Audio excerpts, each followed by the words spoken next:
सबको जय मसीह की। एक और बार आप लोग के सामने परमेश्वर के वचन को ले आने के लिए प्रभु ने मदद किया है, इसलिए मैं परमेश्वर को धन्यवाद देते हैं। दूर और नज़दीक बैठकर प्रभु को वचन सुनने वाला सभी परमेश्वर के दासी दासों को जल्दी आने वाला प्रभु यीशु मसीह के नाम में मेरा जय मसीह की और सलाम पेश करते हैं। बीते दिनों में परमेश्वर हम सारे अनेक व्यक्तियों को अलग अलग जगह में सुरक्षित रखा है। परमेश्वर हमारी हर परिस्थिति को जानने वाला, हमारे परिस्थिति को बदलाने वाला परमेश्वर है। इन दिनों में प्रार्थना के साथ प्रभु के संगति में रहे। परमेश्वर हम सबको बहुत आय से आशीष करे। बीते दिनों में जब प्रार्थना करते समय परमेश्वर की आत्मा मेरे अंदर दिया हुआ एक आयत आज आपके सामने में पेश करना चाहते हैं। उसकी आधारित यशायाह नबी की किताब उसका 54 अध्याय उसका 4 आयत हम पढ़ेंगे। यशायाह चैप्टर 54 वर्स 4। मत डर क्योंकि तेरी आशा फिर नहीं टूटेगी। मत घबराओ क्योंकि फिर तू लज्जित नहीं होगा और तुझ पर सियाही ना छाएगी क्योंकि तू अपनी जवानी की लज्जा भूल जाएगी और अपने विधवापन की नाम धराई को फिर स्मरण ना करेंगे। आमीन। यहाँ परमेश्वर का वचन तो देख सकते हैं यशायाह नबी के द्वारा इस्राएल लोगों के लिए परमेश्वर ने दिया हुआ वाणी है। उसके शीर्षक में हम देख सकते हैं इस्राएल के प्रति परमेश्वर का प्रेम। परमेश्वर इस्राएल को प्रेम करते हैं। फिर से एक और बार उनको परमेश्वर खड़ा करना चाहते थे, क्योंकि बीते हुए उनके वर्ष हम देख सकते हैं कई प्रकार की प्रॉब्लम के अंदर, कई प्रकार की मुश्किल परिस्थितियों में वो जा रहे थे। हम वचन में देख सकते इस्राएल लोग भी कई प्रकार की मुश्किल के अंदर रोते वक्त परमेश्वर उनको याद किया। वो मूसा के द्वारा हम देख सकते हैं अपने लोग गुलामी में रहते समय परमेश्वर उनको याद की, उनके आंसू को देखा, उनके परिस्थिति को बदलाया हुआ करके हम देख सकते हैं। लेकिन सफर करते आते आते रास्ता में कई प्रकार की मुश्किल उनके सामने आया, कई समय परमेश्वर से दूर हो गया। फिर से वो लोग मन फिरकर प्रभु के संगति में आया, परमेश्वर उनसे फिर से प्रेम किया है।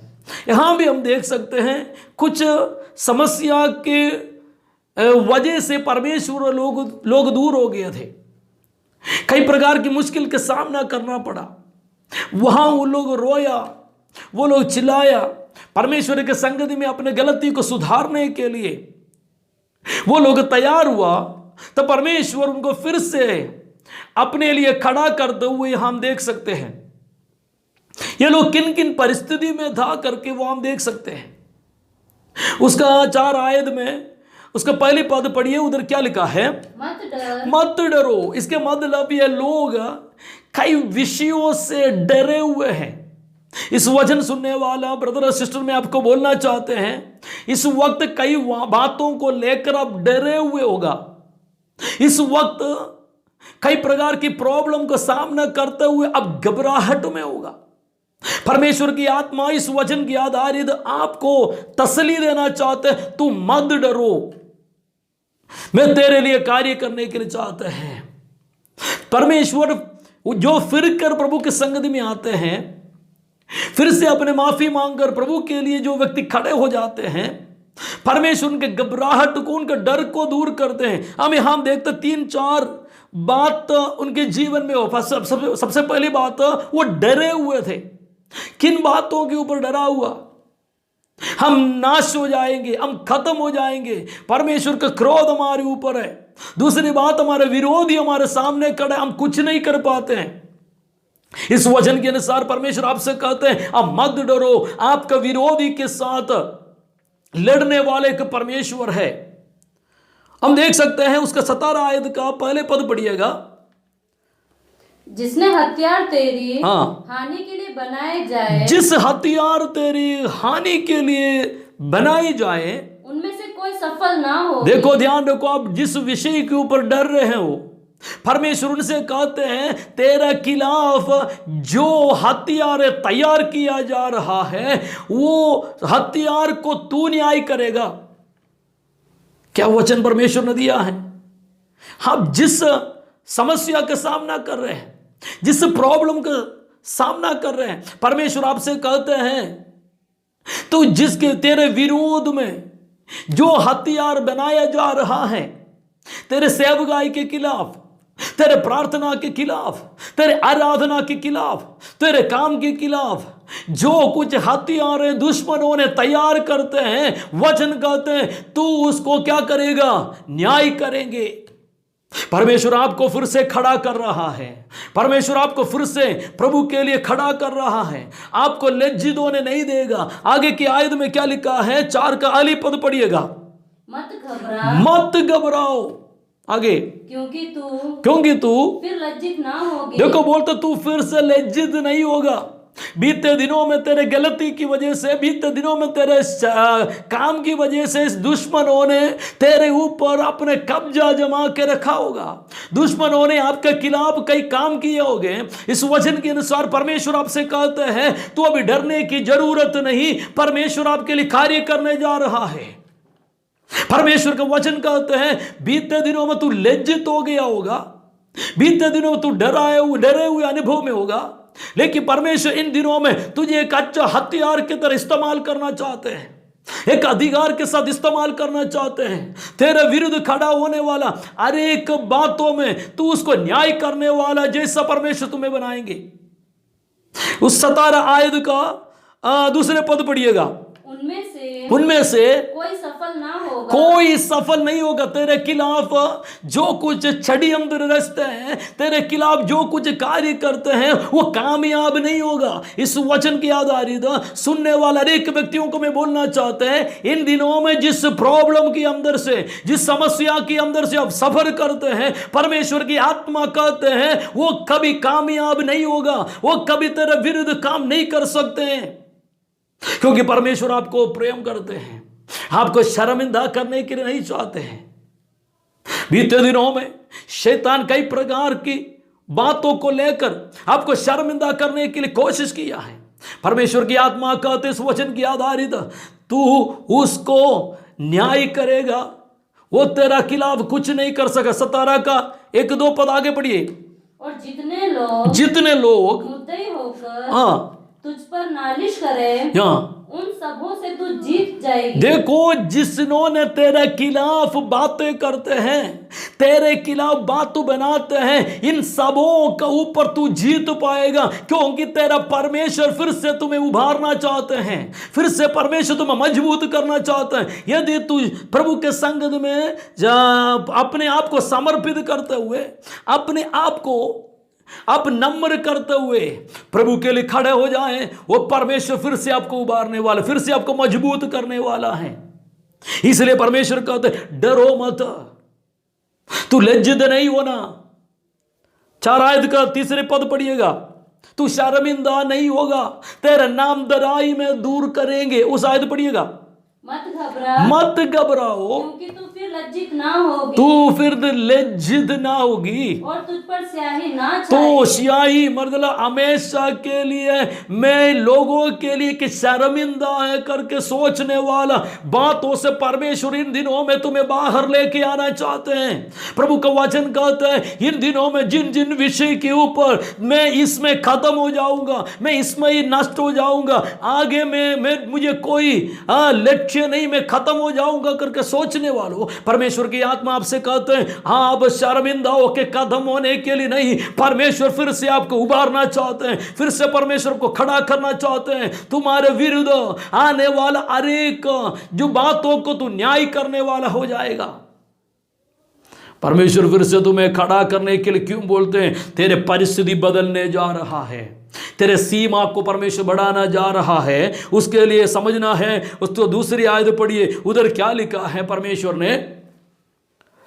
दूसरी आयत, अपने तंबू का स्थान चौड़ा करो। सबसे पहले अपने तंबू का स्थान चौड़ा करो, मतलब तू जिस तंबू में सखेती में अभी रह रहे हो, परमेश्वर की आत्मा कहते तेरे तंबू का सीमा को मैं बढ़ाना चाहते हैं। तेरे परिस्थिति का बदलने का समय आ चुका है। कुछ प्रॉब्लम का आप सामना करते हो, कुछ प्रॉब्लम का सामने आप खड़े होकर डर रहे हो, परमेश्वर की आत्मा का तू डरना नहीं, तेरा सीमा को बढ़ने के समय आ चुका है। आगे बढ़िए। और तेरे डेरे के पेट लंबे किए जाए, उसका पेट लंबे किए जाए। फिर से आयत पढ़िए, तेरे डेरे की पट लंबे किए जाए, पट लंबे किया जाए, हाथ मत रोक, हाँ, हाथ उसको मत रोको, लंबे होने दे, आपका खींच कर उसको लंबा कर लो।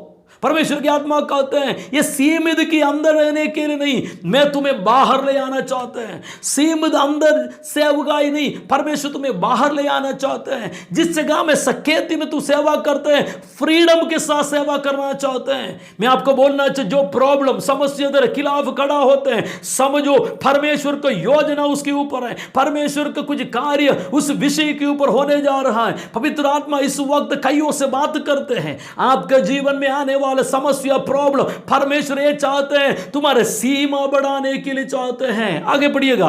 रस्सियों को लंबी, हाँ, रस्सियों के लंबी और खूंटों को दृढ़ कर, हाँ, क्योंकि तू दाहिने बाएं फैलेगी। और देखो बोलते तू दाहिने और बाएं क्या करेंगे, फैलेंगे। Praise the Lord. परमेश्वर क्या कहते हैं, तू झुक कर मेरे पाप वापस न उठाए। मैं तुम्हें क्या करना चाहते हैं, तेरा सीमा को बढ़ाना चाहते हैं। तेरा तू दाएं और बाएं लंबे हो जाएंगे, तू खींचा जाएगा, तू सीमा बढ़कर आगे जाएंगे। परमेश्वर आपको इस्तेमाल करना चाहते हैं। उसके लिए तेरे खिलाफ कितना भी प्रॉब्लम आए, उसको रोकने के लिए कितना भी कोशिश करे, परमेश्वर की आत्मा कहते मैं उसके ऊपर नाई करने वाला। हम उसका 15 आयत में आएंगे। 15 आयत में क्या लिखा है, सुन, जो भीड़ लगाएंगे, जो तेरे खिलाफ भीड़ लगाएंगे, परंतु मेरी ओर से नहीं, ये मेरी ओर से नहीं है। जितने तेरे विरुद्ध भीड़ लगाएंगे, जितने तेरे विरुद्ध भीड़ लगाएंगे, वे तेरे कारण मरेंगे। वो तेरे कारण मरेगा। सुन, एक लोहार कोयले की आग धोकर, एक कोयले की आग में लोगार रखकर इसके लिए हथियार बनाता है, जैसे हथियार बनाता है, वे मेरा ही सृजा हुआ है, वो मेरा ही सृजा हुआ है। उजाड़ने के लिए भी मेरी ओर से एक नाश करने वाला सिरजा गया है। जो परमेश्वर ने उजाड़ने के लिए और नाश करने के लिए अभी मेरी ओर से सिरजाया हुआ है। जितने हथियार तेरी हानि के लिए बनाए जाए, तेरा हानि के लिए बनाए जाए, उनमें से कोई सफल ना होगा। देखो परमेश्वर की आत्मा कहते हैं कि तेरे खिलाफ सत्यानाश करने के लिए जो भी हथियार तैयार किया जाए वो कभी कामयाब नहीं होगा। इस वजन आपके अंदर रखे छोड़ो। परमेश्वर का तो तेरा खिलाफ शायद शैतान कितना भी हथियार खड़ा करे, वो कभी कामयाब नहीं हो सकते हैं। आगे बढ़िए। और जितने लोग मुद्दे होकर तुझसे नालिश करे, उन सबों से तू जीत जाएगा, उस सबों से तू जीत पाएगा। परमेश्वर के वचन क्या कहते हैं, तेरा विरुद्ध जो कुछ षड्यंत्र रचने दो, इन दिनों में तुम्हारे खिलाफ, इन दिनों तेरे परिवार के खिलाफ, सेवकाई के खिलाफ शैतान षड्यंत्र रचते हैं। परमेश्वर के वचन में कहते तू उसको न्याय करेगा, तू उसके खिलाफ जीत पाएगा, परमेश्वर तुम्हें हिम्मत देगा। इसलिए प्रभु की आत्मा कहते तू डरना मत, तू लज्जित नहीं होगा, क्योंकि परमेश्वर आपको प्रेम करते हैं। परमेश्वर यदि एक व्यक्ति को प्रेम करते हैं, यदि एक व्यक्ति के द्वारा परमेश्वर कार्य करना चाहते हैं, कई प्रकार की प्रॉब्लम का सामना करना पड़ेगा, परमेश्वर जरूर उस व्यक्ति के द्वारा बड़े अद्भुत सेवकाई करेंगे। मैं आपको बोलना चाहते हैं, इन दिनों में जिन जिन समस्या के अंदर से आप गुजर रहे हो, जिन जिन प्रॉब्लम के अंदर से आप गुजर रहे हैं, परमेश्वर की आत्मा कहते हैं मैं तुम्हें फिर से मेरे सामने खड़ा करूंगा। तू कभी लज्जित नहीं होगा, तू तेरा नाम दराई कभी नहीं होगा। परमेश्वर तुम्हें इस्तेमाल करेंगे। प्रभु का वचन कहते हैं अपने आप को हम तैयार करें, अपने आप को प्रभु के संग नम्र करें, परमेश्वर फिर से हमें इस्तेमाल करेंगे। प्रभु का योजना यही है, आपका डर दूर करे, आपका शर्मिंदगी दूर करे, आपके खिलाफ शैतान जो कुछ षड्यंत्र रचते हैं उसको खत्म करने के लिए परमेश्वर चाहते हैं। आपको एक नया कार्य के लिए परमेश्वर इस्तेमाल करना चाहते हैं। इस वचन की आधारित परमेश्वर आप सबको आशीष करे। प्रभु के संग दे प्रार्थना करे, परमेश्वर इन दिनों में जिन जिन समस्या के अंदर से मैं गुजर रहा है, तेरा इच्छा के अनुसार तेरे अधिकार के साथ तू मुझे इस्तेमाल करे। प्रभु के सामने हम प्रार्थना करेंगे, नम्र हो जाएंगे। यदि फिर कर प्रभु के संगति में आते हैं, परमेश्वर फिर से आपको इस्तेमाल करना चाहते हैं। आइए हम आंखों को बंद करें, प्रार्थना करें। धन्यवाद परमेश्वर, प्रेमी परम पिता, हम तेरा धन्यवाद करते हैं। अच्छा वचन प्रभु तू हमें दिया है, इस वचन के आधार प्रभु तू हमें हर एक व्यक्तियों को आशीष करे। पवित्र आत्मा, हम कभी लज्जित नहीं हो प्रभु, तेरा सेवा कर कर आगे बढ़ने के लिए सहायता करा। पवित्र आत्मा तू आगे चलाने वाला, तेरा इच्छा हमारे जीवन में पूरा करा, तेरे इच्छा के अनुसार चलने में तू मदद कर प्रभु जी। तू अद्भुत करने वाले इसलिए धन्यवाद। जो लोग वचन सुना है उनके जीवन प्रभु कार्य करे। पिता पुत्र पवित्र आत्मा के नाम में मेरे एक व्यक्तियों को आशीष दे, तो वो प्रार्थना करते हैं ये आशीषित हो जाए, तेरा सेवा कर सके प्रभु जी। तू अद्भुत करने वाले इसलिए धन्यवाद। सारी बातें तेरे हाथ में समर्पित करते हैं, आदर महिमा हम तुझको देते हैं। यीशु नासरी के नाम में मांगते सुनो और ग्रहण कर पिता। आमीन आमीन आमीन। सबको जय मसीह की। प्रभु आप सबको आशीष करे। God bless you.